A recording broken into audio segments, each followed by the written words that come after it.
다니엘서 강의의 9번째 시간 이어가도록 하겠습니다. 지난 시간에는 저와 여러분이 네 짐승의 환상이라는 주제를 가지고 함께 말씀을 나눴습니다.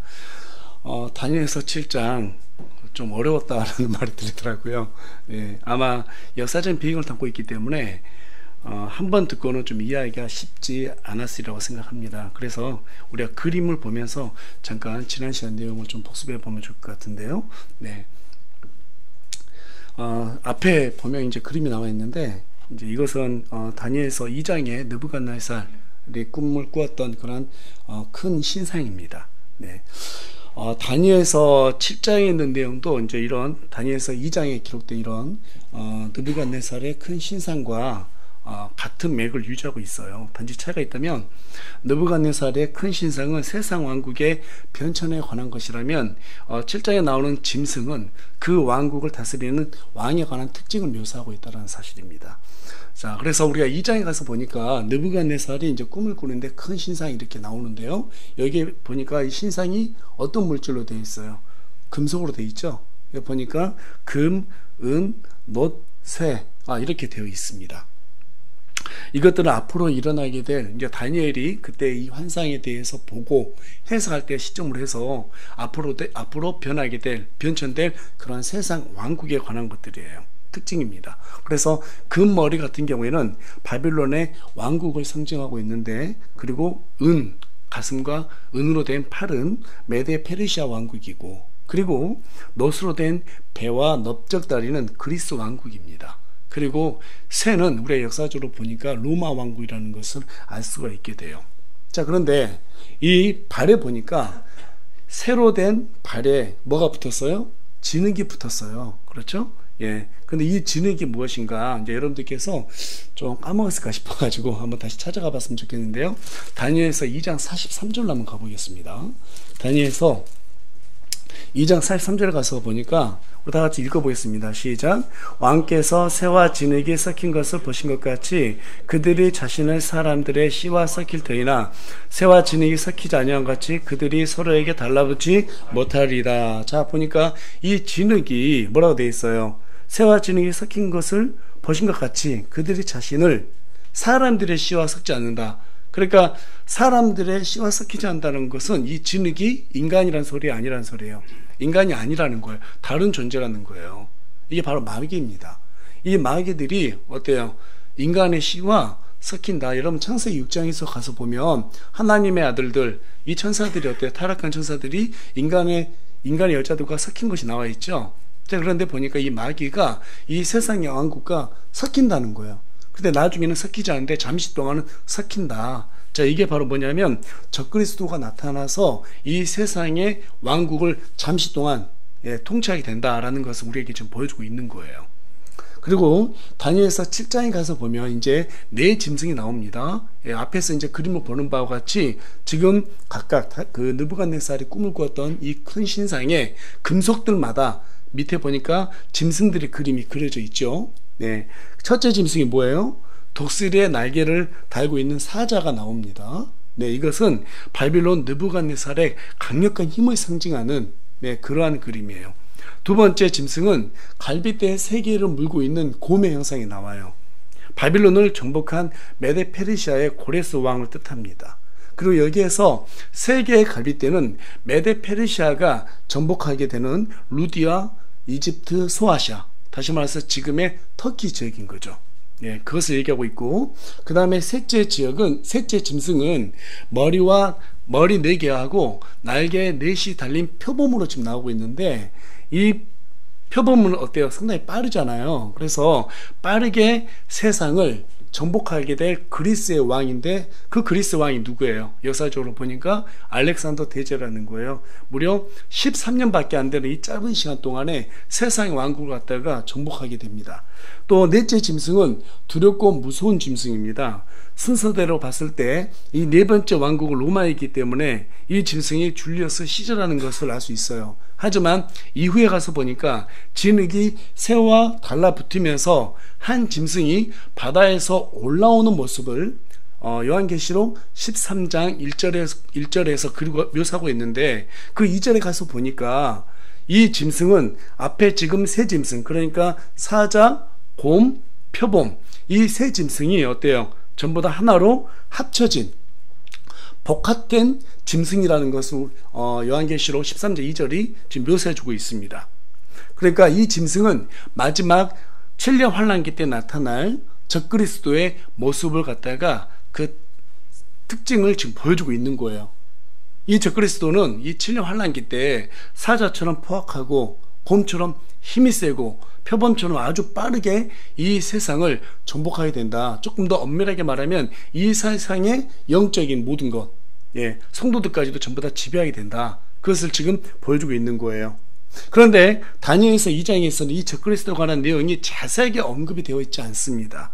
그래서 지난 시간에 우리가 살펴봤던 다니엘서 7장은 첫째, 둘째, 셋째 짐승에 대해서 언급만 하고 그에 관한 해석들이 나와 있지 않아요. 그리고 바로 넷째 짐승, 이 적그리스도의 왕국과 이 적그리스도가 어떤 존재인지에 대해서 다니엘서 7장 19절부터 27절 묘사되어 있는 것을 우리가 확인할 수 있게 됩니다. 이 적그리스도가 진흙이라면 새는 로마이기 때문에 반드시 환란기 때 나타날 일어서게 될 이 적그리스도는 로마의 음료 차지로 인해서 세상에 등장하게 될 것이고, 나중에는 이 로마 음료는 적그리스도에게 버림받게 된다라는 사실을 요한계시록 17장에 기록되어 있는 것을 우리가 지난 시간에 확인해 보았습니다. 지금 우리는 어때요? 우리가 살고 있는 이 세상 가운데서 세계사를 쭉 과거를 돌아보니까 다니엘서 2장하고 7장이 말하는 이 계시가 대부분 성취되었다는 것을 확인할 수 있게 됩니다. 아주 디테일하게 모든 것이 이루어져 있어요. 이제 남은 것이라고는 창세기 3장 15절에 기록된 것처럼 여자의 씨가 뱀의 머리를 상하게 하는 사건, 즉 이 세상의 통치자 마귀의 머리를 깨부시고 그리스도께서 친히 하나님의 왕국을 이 땅에 세우겠다라고 하는 이 계시의 일만이 지금 남아 있습니다. 우리는 그 목전 앞에 지금 서 있는 그런 시대 가운데 살아가고 있다는 사실이에요. 여러분, 이것이 바로 다니엘서가 말하고 있는 핵심적인 부분입니다. 그래서 우리는 성경 읽을 때마다 우리 예수님이 우리의 왕이시고 우리를 그분의 백성을 삼으셔서 이 땅에 하나님의 왕국을 세우기 위해서 오셨다라는 그 사실을 절대 잃어버리면 안 돼요. 이것을 망각하고 성경을 보면 성경을 이해할 수가 없습니다. 이해할 수가 없어요. 이제 오늘은 다니엘서 8장에 있는 내용을 좀 알아보려고 하는데요. 오늘은 다니엘서 8장의 내용을 토대로 해서 숫양과 숫염소의 환상, 그리고 부제는 마지막 때에 관한 이중 계시라는 주제를 가지고 여러분과 함께 말씀을 좀 나눠보려고 합니다. 오늘 말씀을 통해서 하나님께서 이 땅에 하나님의 왕국을 세우시기 위해서 얼마나 디테일하게 역사를 주관하시는지를 다시 한번 깨닫고, 이 마지막 때에 하나님의 복음을 위해서 우리가 경각심을 가지고 정말 세상에 가서 복음을 전하겠다라는 그렇게 다짐하는 귀한 시간이 되길 간절히 소망합니다. 네, 다니엘서는 여러분 1장 1절부터 2장 4절까지는 히브리어로 기록이 되어 있어요. 그리고 2장 5절부터 우리가 지난 시간에 살펴봤던 다니엘서 7장까지는 갈대아어로 기록이 되어 있습니다. 그리고 다시 8장부터 마지막 12장까지는 히브리어로 기록이 되어 있는 것을 보게 돼요. 왜 그러는가? 1장 1절부터 2장 4절까지는 바빌론 포로로 끌려갈 때 이스라엘 역사를 다루고 있기 때문에 히브리어로 기록이 되어 있는데, 2장 5절부터 7장까지는 이방인들의 왕국을 중심으로 해서 이 역사가 다루어지고 있기 때문에 갈대아어로 기록이 되어 있어요. 그리고 다시 8장부터 12장까지는 유대인들과 그들의 성소가 짓밟히고 적그리스도로 인해서 박해를 당하게 될 그러한 내용들이 유대인을 중심으로 해서 기록이 되어 있기 때문에 다시 다니엘이 히브리어로 기록을 하고 있다는 사실이에요. 실제로 마지막 때에 관한 내용이 기록된 마태복음 24장, 25장, 그리고 계시록 4장부터 19장은 모두 유대인을 중심으로 해서 앞날의 계시가 되어 있습니다. 네. 그래서 우리가 성경을 볼 때 이 유대인, 같은 성도라도 유대인이 성도하고 교회, 이게 분리되어 있다는 것을 확인할 수 있어야 돼요. 유대인하고 교회를 갖다가 분리해서 보지 못하게 되면 엉뚱한 해석을 하게 되어 있습니다.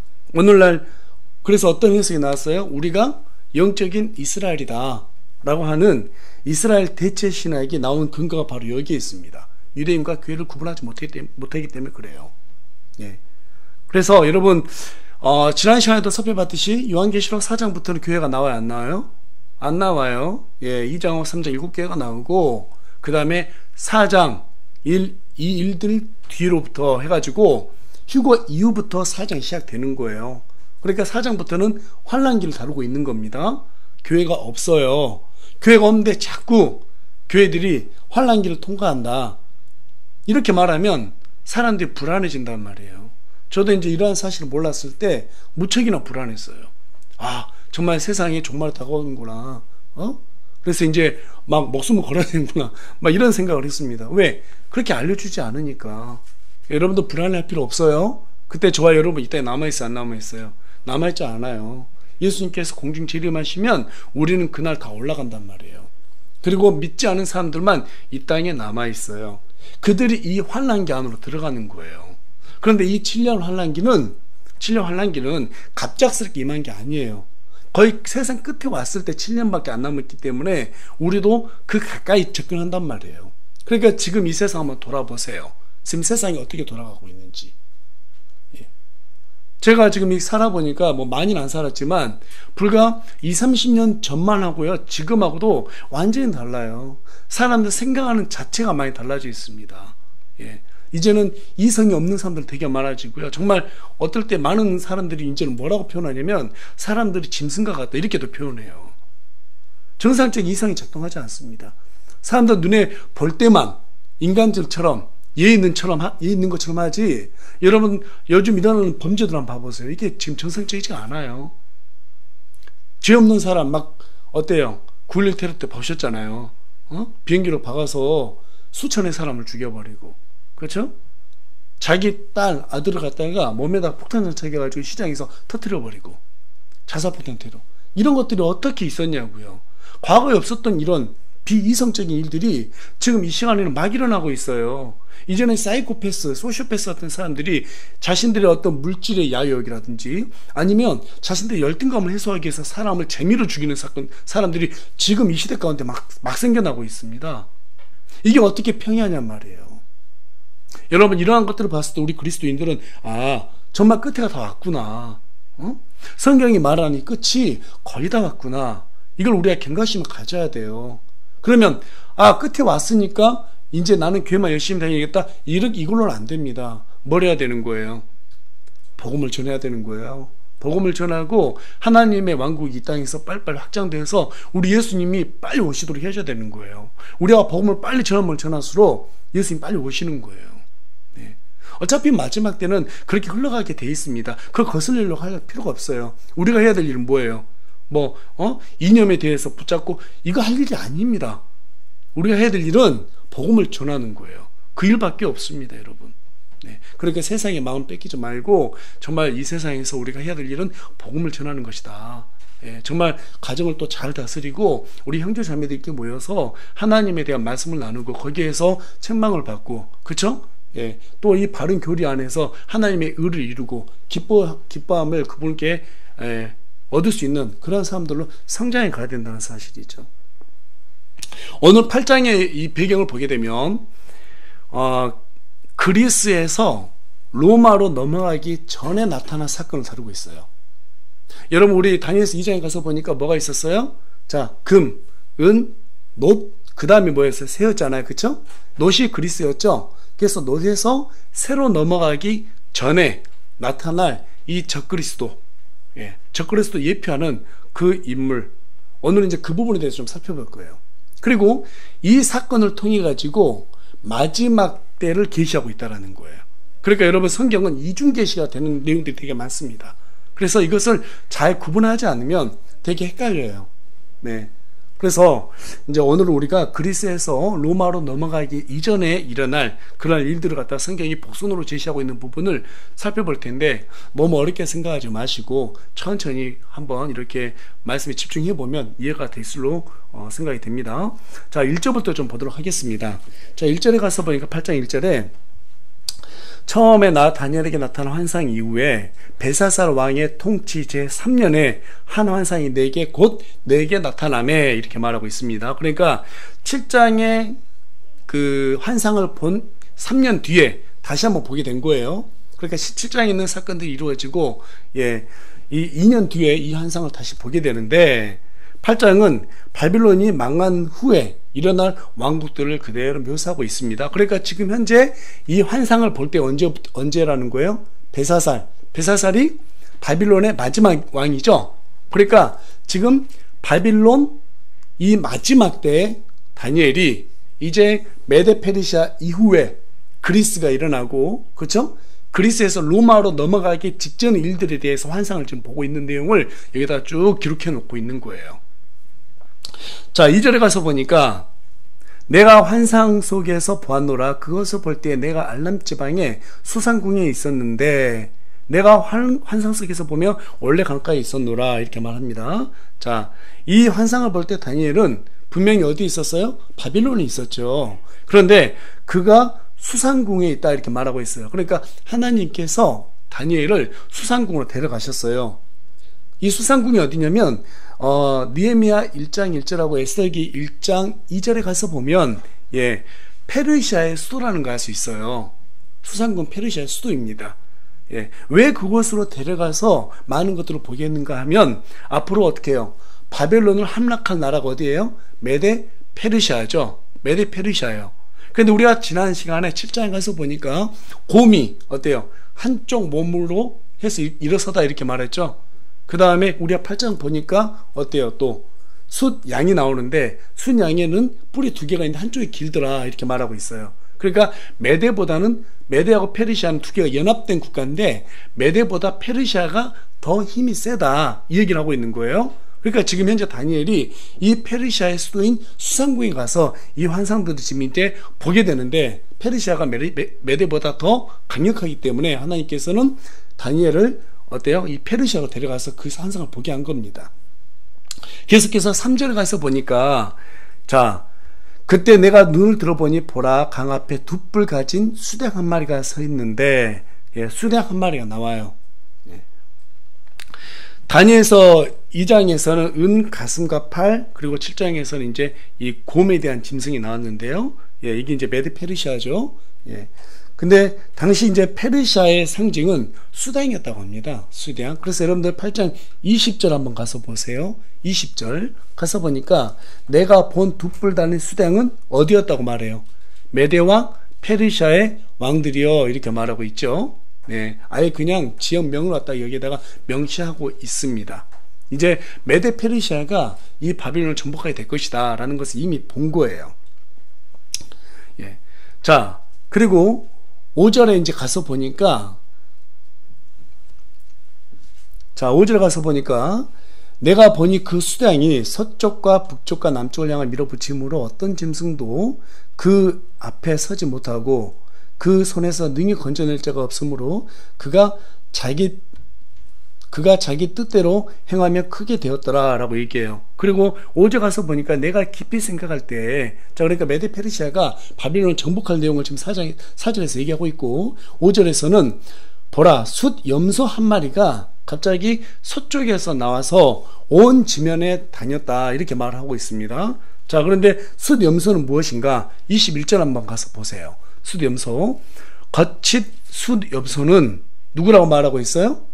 그리스의 왕이죠. 여러분, 그리스의 왕 첫째 왕이 누구예요? 알렉산더 대제죠. 이 알렉산더 대제다 이렇게 말하고 있어요. 그러니까 이 숫 염소의 끝뿔은 바로 큰 뿔은 그리스의 알렉산더 대제인데 이 숫 염소, 그러니까 알렉산더 대제가 메데 페르시아를 앞으로 꺾게 된다. 이 2뿔을 꺾게 된다. 그리스가 메데 페르시아를 갖다가 함락하게 된다. 그렇죠? 그리고 7장에서는 이 그리스 알렉산더 대제를 셋째 짐승으로 묘사하고 있는데 이 짐승이 뭐예요? 바로 표범으로 묘사되고 있죠? 표범. 그래서 13년 만에 세상을 갖다가 전부 다 지배하는 아주 빠르게 세상을 지배하게 될 것을 갖다가 지금 얘기하고 있는 거고요. 자, 그리고 그 내용이 이제 6절, 7절 쭉 이렇게 나오는데 자, 여러분 6절 가서 보니까 그가 두 뿔 달린 수대양 곧 내가 강 앞에 서 있는 것을 본 그 양에게로 가서 힘차게 격노하며 그에게 달려가더라. 내가 보니 그가 그 수대양에게 가까이 가서 그에게 성을 내며 흥분하고 그 수대양을 쳐서 그 두 뿔을 꺾었으나 그 수대양에게는 그 앞에 설 힘이 없으므로 그가 숫 양을 땅바닥에 내던지고 짓밟았더라. 그 메드 페르시아가 이제는 끝난다는 거예요. 다시 한번 말하지만 지금 다니엘이 어디에서 이 환상을 보고 있어요? 바빌론에서 보고 있는 거죠. 예. 바빌론은 메드 페르시아한테 망하게 되는데 이 메드 페르시아가 앞으로 그리스한테 함락이 된다라는 것을 갖다가 이미 지금 보고 있는 거예요. 우리는 역사기를 통해서 그게 사실이 되었고요. 네. 그 수대양을 그의 손에서 능히 건져낼 자가 없었더라 이렇게 말한 다음에 이제 8절에 가서 볼게요. 그러므로 그 서듬서가 심히 크게 되더니 그가 강성할 때에, 그러니까 알렉산더 대제가 이 세상을 정복하고 메드 페르시아를 정복하고 아주 강성할 때에 그 큰 뿔이 꺾이고 알렉산더 대제가 죽었다는 거예요. 이 강성할 때에 알렉산더 대제가 죽었다. 여러분 알렉산더 대제가 몇 살에 죽었어요? 33살에 죽었어요. 그러니까 20살에 세상을 정복하기 시작하는데 13년 만에 세상을 정복하고 바로 죽어요. 예. 열병이라고 말하는데 아마 말라리아에 걸려 죽었다. 이제 이렇게 역사는 기록하고 있습니다. 네. 먹이 한 마리에 죽은 거예요. 네. 지난 시간에도 말씀드렸지만 여러분 사람이 살고 죽는 것은 하나님의 손에 달려 있어요. 수십만을 죽이고 세상을 정복했던 왕도 하나님께서 죽이고자 하면 말라리아 한 마리를 죽이는 거예요. 네. 그렇지 않습니까? 정말 강성했어요. 이제 뭐 무서울 게 없어요. 두려울 게 없어요. 예. 알렉산더 대제는 진짜 똑똑했던 사람이었습니다. 그의 아버지 왕한테도 부왕한테도 엄청난 전략들을 잘 전수받았고요. 필리포스였죠. 아주 똑똑한 그런 왕이었습니다. 그의 스승이 누구였어요? 예. 아리스토텔레스였어요. 아리스토텔레스로부터 그 대단한 천재학자로부터 지식을 물려받았기 때문에 이 알렉산더 대제는 그렇게 똑똑했던 사람이었습니다. 용기도 대단했고요. 전략도 뛰어났습니다. 그럼에도 불구하고 세상을 정복하고 났더니 하루아침 죽어버려요. 이게 참 허무하잖아요. 네. 자, 그리고 난 다음에 어떻게 됩니까? 그것 대신 두드러진 뿔 넷이 하늘의 네 바람을 향하여 나서 올라오더라 이렇게 말해요. 그러니까 알렉산더 대제가 죽고 난 다음에 4명의 장군이 일어서서 동쪽에는 시리아, 그 다음에 서부에는 마케도니아, 그 다음에 남쪽에는 이집트, 그 다음에 북쪽에는 소아시아, 그러니까 오늘날 터키, 이 지역을 갖다가 4개로 이렇게 분할이 돼서 통치하게 되죠. 예. 세계 역사를 통해서 우리는 이 모든 것들이 성취됐다는 사실을 확인할 수 있게 되죠. 자, 이후에 그리스는 동부의 시리아와 남부의 이집트를 중심으로 해서 이 2개 축으로 분할이 됩니다. 이후에는. 네. 자, 이제 9절부터 이렇게 쭉 살펴보겠습니다. 자, 9절 보니까 그 뿔들 중에 하나에서 또 작은 뿔 하나가 난다 이렇게 말하고 있어요. 우리가 그 7장 8절에서도 가서 보니까 7장 8절에서 가서 보니까 내가 그 뿔들을 깊이 살펴보는데 보라 다른 작은 뿔들이 그것들 사이에서 나타났다 이렇게 말하고 있어요. 그렇죠? 네. 그러니까 이 작은 뿔이 거기에서 또 하나가 나오는데, 자, 이거는 지금 그리스가 4개로 분할된 거 빼놓고 지금 우리가 알지 못하는 어떤 작은 뿔 하나 이렇게 나오는 거예요. 어떤 사람 하나가 올라오는 거예요. 네, 지금 그것을 얘기하고 있습니다. 그 작은 뿔 하나가 나서 남쪽과 동쪽과 또 그 기쁨의 땅을 향하여 심히 커지더니, 예, 그래서 이 작은 뿔은 우리가 지난 시간에 뭐라고 그랬어요? 적그리스도라고 그랬죠. 적그리스도다 이렇게 말씀을 드렸습니다. 네, 그런데 이 작은 뿔이 지금 현재 그리스에서 지금 올라오는 거예요. 그리스에서. 지금 이 구절은 그리스가 로마에게 함락당하기 이전의 역사를 다룬다고 앞서 말씀드린 바와 같이 이 그리스에서 어떤 한 역사를 우리가 지금 보게 하기 위해서 지금 다니엘이 이 내용을 그대로 기록하고 있다는 거 다시 한번 여러분 기억하시고 보셔야 됩니다.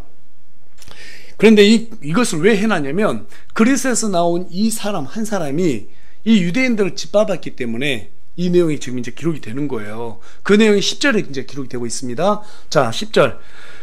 그것이 하늘의 군대 이리까지 커져서 그 군대와 별들 중에 얼마를 땅에 내던지며 그것들을 짓밟았더라. 예, 이제 그것들이라고 하는 것은 이스라엘을 말합니다. 그런데 이와 유사한 기록이 환란기 때에도 반복된다는 것을 요한계시록 12장 4절에 기록하고 있어요. 자, 12장 4절 우리 다 같이 한 목소리로 좀 읽어볼까요?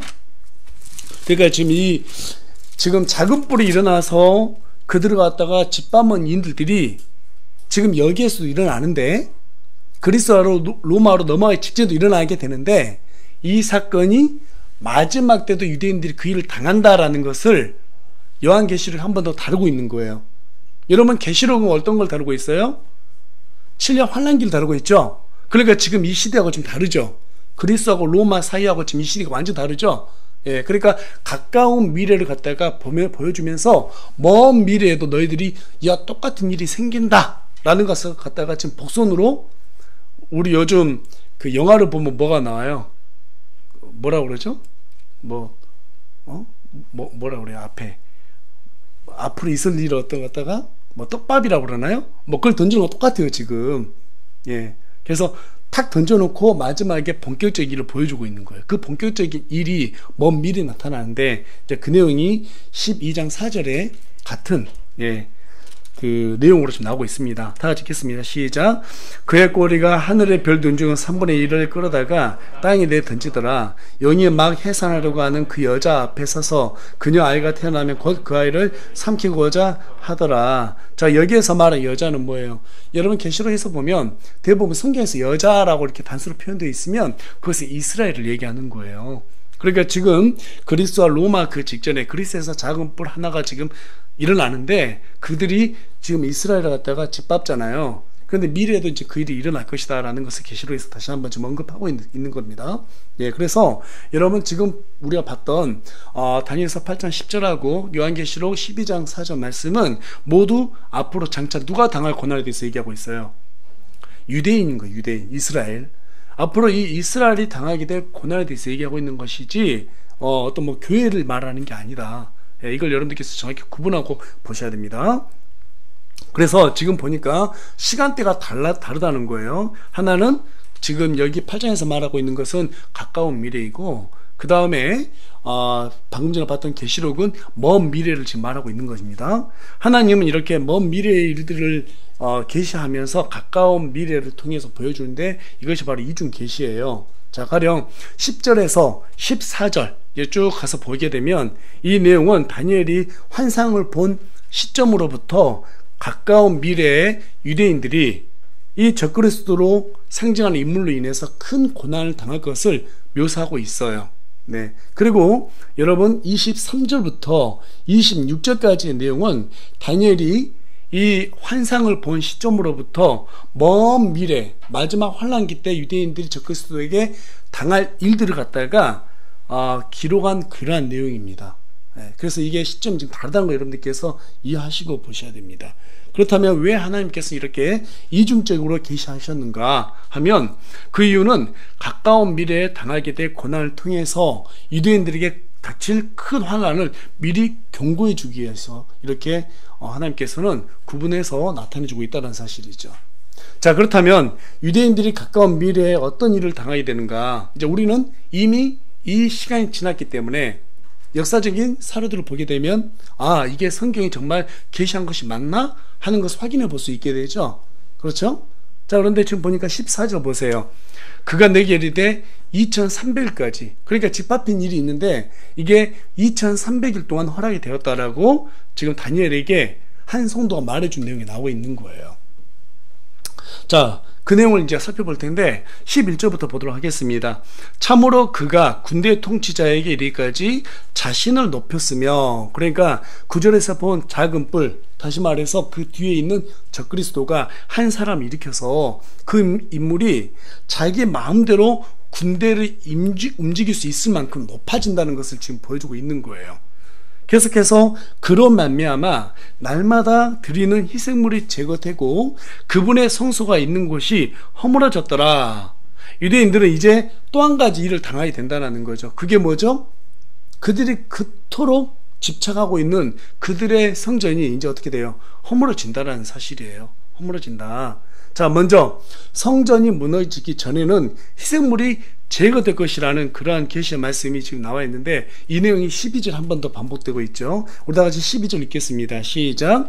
또 범법으로 인하여 한 군대가 그에게 주어져서 날마다 드리는 희생물을 반대하게 하매 그것이 진리를 땅에 내던지고 꾸준히 행하며 형통하더라. 예, 그러니까 이 적그리스도가 조종하는 한 인물이 일어서게 되는데, 그 인물이 유대인들을 짓밟는데, 그 유대인들이 날마다 드리는 제사 헌물 있죠, 희생물, 그것을 그치게 만들었다라는 사실이에요. 예. 그러면 이 일을 누가 했는가? 우리가 역사적으로 봤을 때 유대인들이 직접적으로 이러한 일을 당한 것은 몇 번 없단 말이에요. 그래서 일들을 살펴보니까 그 사람이 누구냐 하면은, 자, 이 작은 뿔이 어디에서 일어났다고 그랬어요? 그리스에서 일어났다고 그랬죠? 4개인데 이 중에서 나중에 2개로 시리아와 이집트로 구분이 됩니다. 분할이 되고. 근데 이 중에서 한 뿔이 지금 일어났단 말이에요. 예. 자, 그러니까 이 사람이 누군가 하면 역사적으로 보니까 시리아의 셀레우코스 왕조의 안티오코스 에피파네스 4세라는 것을 알 수 있어요. 에피파네스는 빛을 발하다라는 그런 이름을 뜻하고 있습니다. 여러분들 이사야서 14장 12절에 가서 보면 우리 킹제임스에서만 유일하게 루시퍼라는 단어가 지금 등장하고 있습니다. 루시퍼는 뭐예요? 사탄의 이름이죠. 예, 마귀들의 머리죠. 이 사탄의 이름인데, 이 루시퍼라는 뜻이 라틴어로 어떤 뜻이냐면 빛을 나르는 자라는 뜻이에요. 그러니까 지금 에피파네스가 빛을 발하는 자, 빛을 나르는 자, 예, 어떤 존재인지 대충 알 수 있죠. 예, 이름을 통해서 우연인지 모르겠지만 어쨌든 간에 루시퍼의 이름과 동일하다는 것을 알 수 있게 되죠. 자, 에피파네스는 자신이 나중에 이제 그 왕이 된 다음에 신들의 현현이다. 신들의 현현.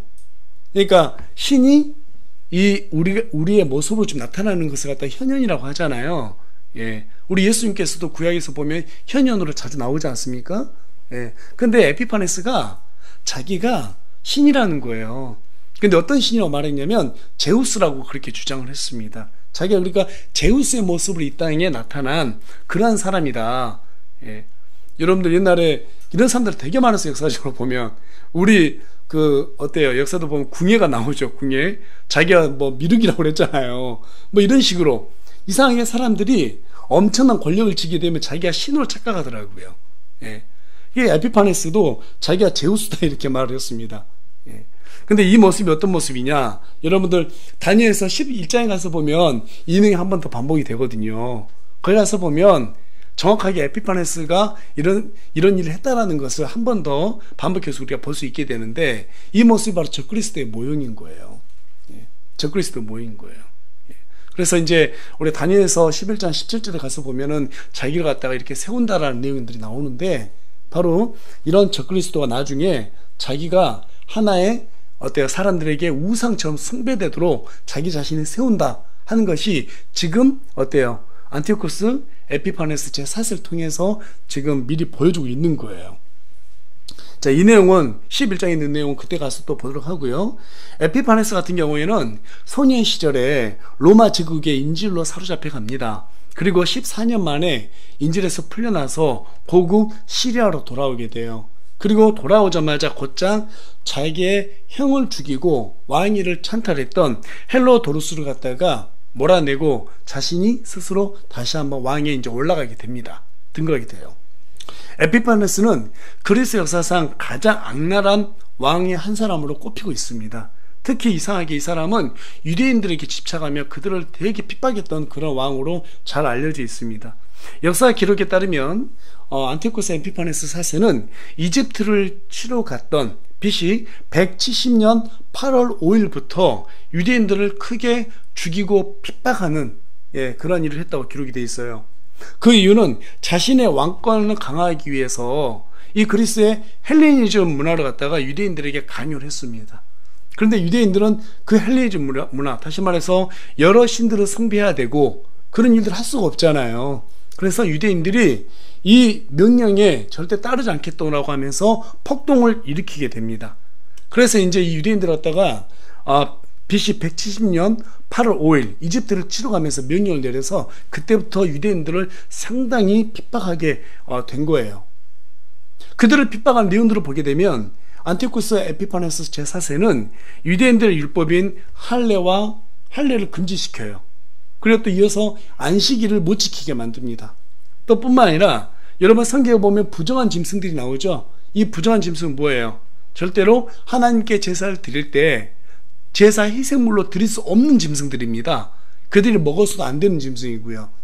그런데 그 중에 대표적인 게 뭐예요? 돼지죠, 돼지. 예, 그래서 유대인들은 돼지를 되게 싫어해요.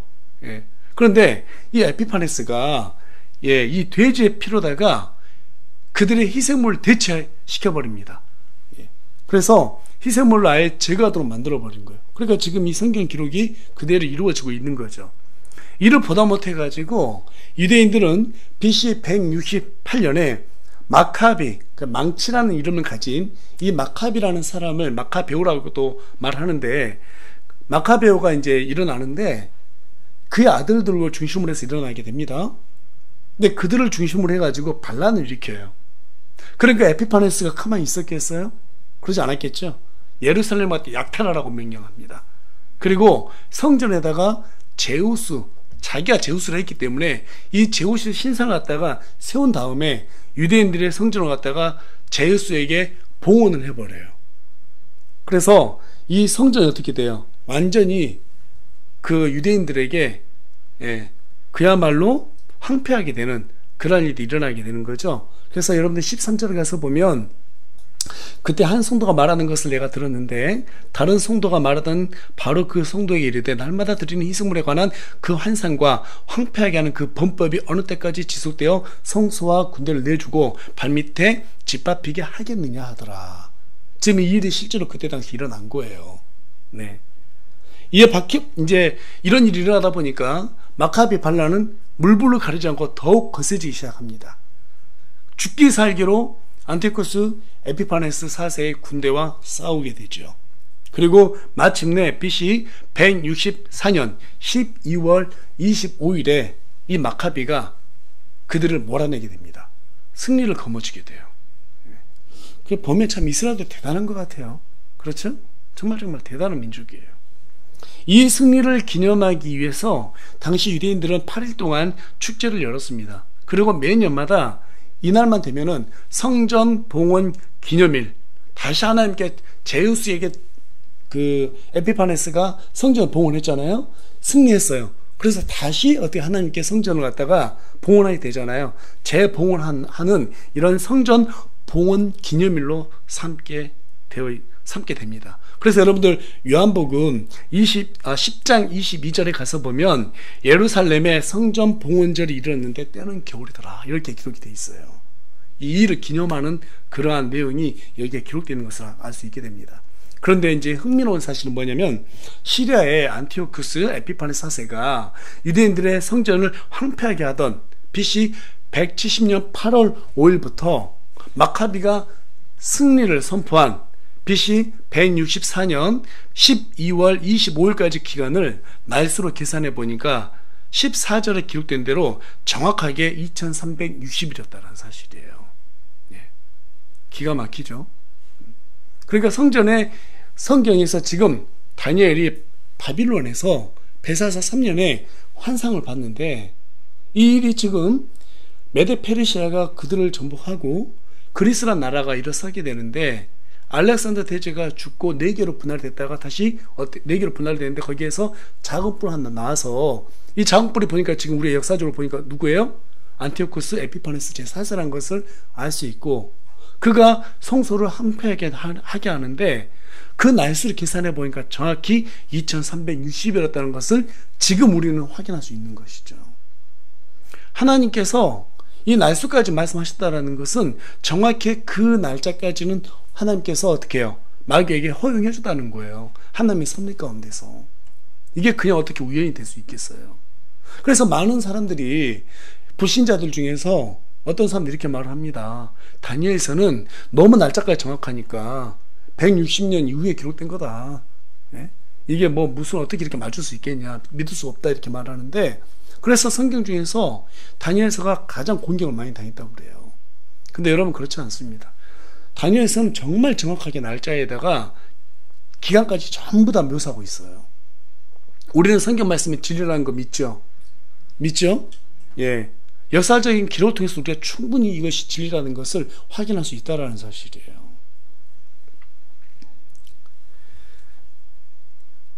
자, 이제 11절에 기록된 또 다른 예언은 무엇이냐면 성전이 허물어지는 일입니다. 성전이 허물어지는 일이에요. 자, 이에 관한 내용이 어디에 기록되어 있냐면 마태복음 24장에 우리 예수님께서 이 땅에 오셔가지고 제자들에게 언급한 내용이 기록되어 있습니다. 자, 24장 보겠습니다.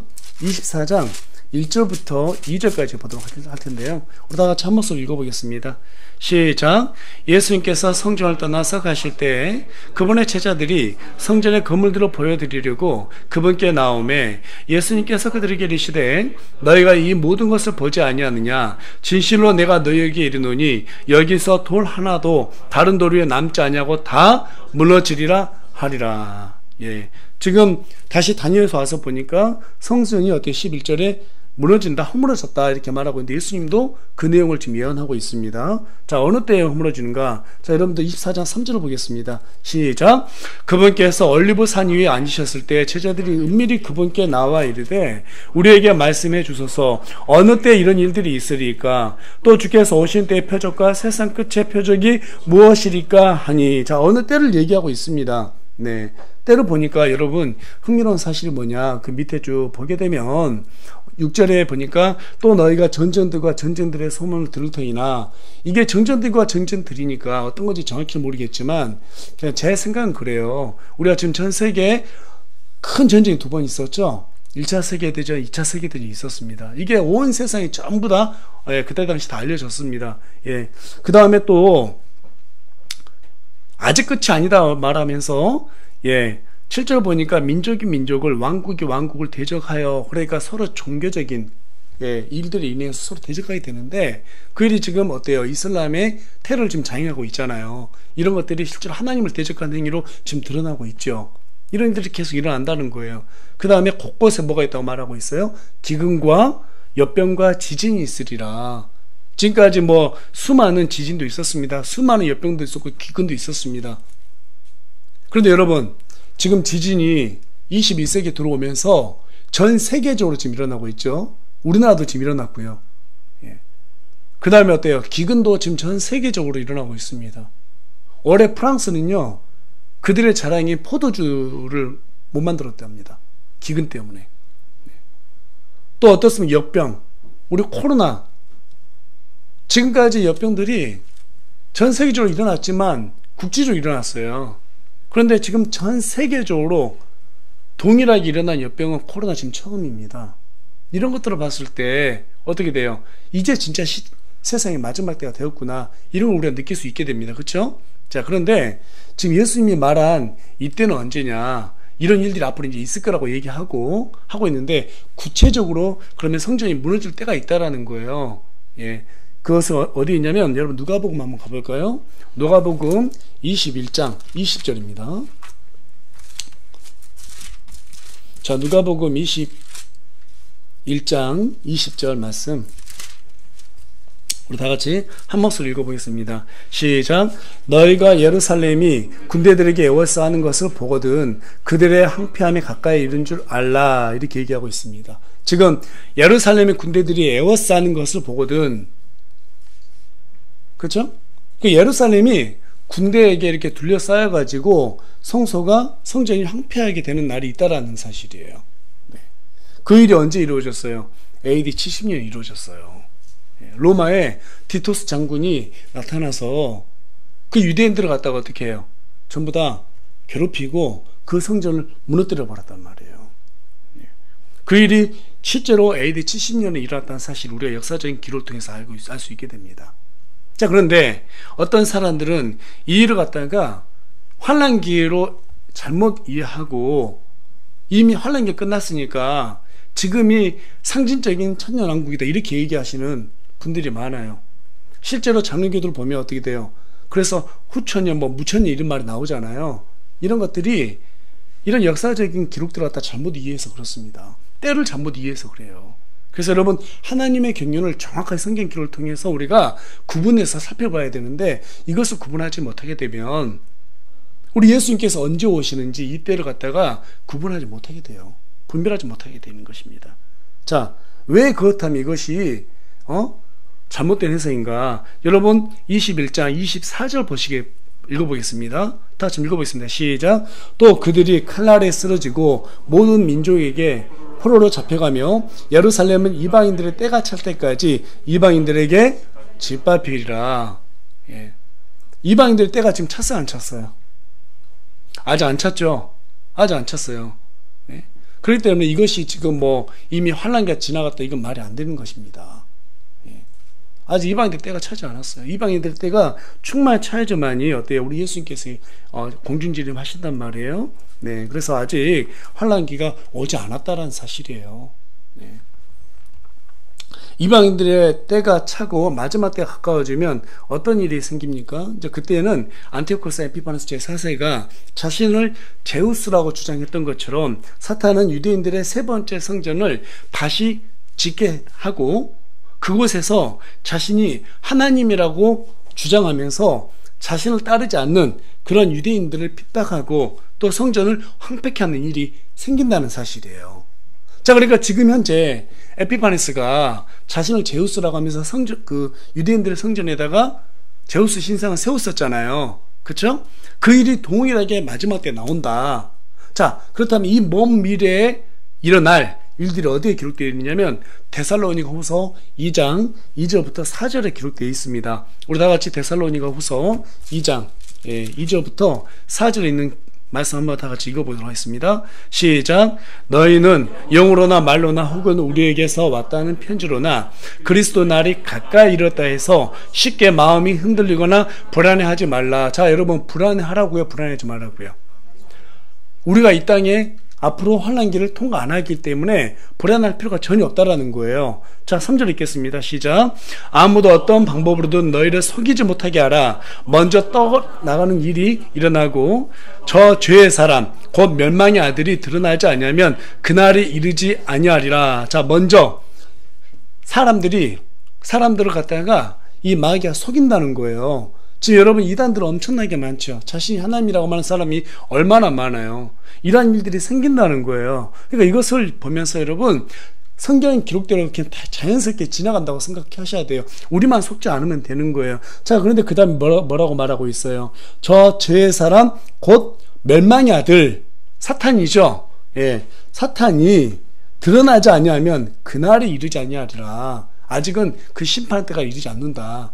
그가 일어나야 된다. 자, 그러면 그가 어떻게 일어나는가? 4절입니다. 다 같이 읽겠습니다. 시작. 그는 대적하는 자요 또 하나님이라 불리거나 혹은 경배받는 모든 것 위로 자기를 높이는 자로서 하나님처럼 하나님의 성전에 앉아 자기가 하나님인 것을 스스로 보이느니라. 예, 여러분, 그러니까 그때는요, 이 사탄이 인간의 몸으로 와요. 적그리스도 나타나가지고 지금 분명히 이스라엘은 두 번째 성전이 없단 말이 이미 허물어져서, 우리 앞서 봤듯이 디토스 장군이 어때요? 로마 시대에 AD 70년에 무너뜨렸잖아요. 지금 있어요, 없어요? 없어요. 이미 무너지고. 자, 그런데 여기에 마지막에는 성전이 지금 있다고 말하고 있죠.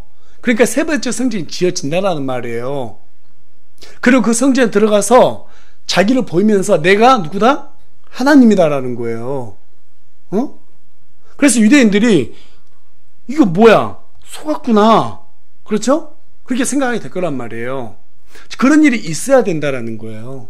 네. 지금 그러니까 지금 에피파네스 4세 하는 일하고 지금 똑같이 하고 있는 거죠. 그게 이제 복선으로 지금 보여주고 있는 겁니다. 예. 계속해서 우리 마태복음 24장으로 가보겠습니다. 다시 마태복음 24장으로 가서 24장 15절 보겠습니다. 네. 15절 말씀. 자, 다 같이 읽겠습니다. 시작. 그런즉 대언자 다니엘을 통해 말씀하신 바 황폐하게 하는 가증한 것이 거룩한 곳에 선 것을 너희가 보거든. 이 가증한 것, 멸망의 아들이 이 세 번째 성전에 앞으로 일어서게 되는데 너희가 그것을 보거든. 근데 지금 어디에 연결되어 있어요? 다니엘이 기록된 것처럼이라고 지금 전체를 달고 있잖아요. 그렇죠? 그러니까 지금 다니엘서 8장이 지금 이것을 다 지금 미리 보여주고 있다는 뜻이에요. 자, 그리고 계속해서 21절입니다. 마태복음 24장 21절 말씀 다 같이 읽겠습니다. 시작. 그때 큰 환란이 있으리니 세상이 시작된 이래로 이때까지 그런 환란이 없었고 이후에도 없으리라. 이제 정리가 되시죠? 예. 에피파네스 4세 했던 것처럼 마지막 때에 저 유대인들에게 예루살렘의 세 번째 성전이 지금은 없지만 조만간 세워질 거예요. 여러분께 전에 말씀드렸다시피 작년 2020년에 세계 종교연합회에서 그걸 세우겠다고 의논했단 말이에요. 근데 이 코로나 때문에 연기되었단 말이에요. 그러면 이제 지금 위드 코로나가 지금 시작됐어요. 그렇죠? 그럼 내년에는 또 해야 하겠죠. 그러면 몇 년 이내에 이거 지어지는 거예요. 예. 언제 지을지는 잘 모르겠습니다. 어쨌든 세 번째 성전 무조건 지어지는 거예요. 그리고 그곳에서 멸망의 아들이 들어가서 자기를 드러낸다는 거예요. 그리고 지금 여기에서 보니까 그때 이제 환란이 본격화된다 이렇게 말하고 있어요. 근데 이 환란은 전대미문의 환란이라는 거예요. 이전에도 없고 이후에도 없는 전무후무한 환란이 본격화될 것이다. 성경이 그런 얘기를 하고 있는 거예요. 자, 이런 내용들을 쭉 봤을 때 여러분 어때요? 자, 다니엘서 지금 7장, 8장, 2장 이렇게 쭉 보니까 지금 세상의 모든 왕국들이 변천되는 것이 우리가 역사 기록을 통해서 성취됐다는 것을 알 수 있게 되고, 그렇죠? 그 다음에 오늘은 어때요? 구체적으로 이 적그리스도가 마지막 때 어떤 일을 할 것인가를 갖다가 복선으로 지금 여기 8장에서 다시 한번 보여주고 있다는 사실이죠.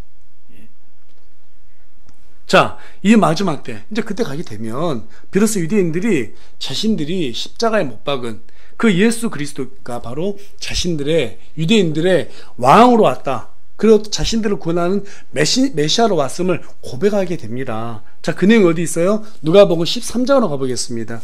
누가복음 13장 35절 말씀 우리 다 같이 한 목소리로 읽겠습니다. 다 읽겠습니다. 시작. 보라, 너희 집이 버림받아 너희에게 황폐하게 되었느니라. 진실로 내가 너희에게 이르노니 너희가 말하기를 찬송하리로다. 주의 이름으로 오시느니 할 때까지 너희가 나를 보지 못하리라 하시니라. 예. 지금 너희가 다시 이런 내용들을 쭉 종합해 보니까 세 번째 성전이 지어지는데 다시 황폐가 될 것이다.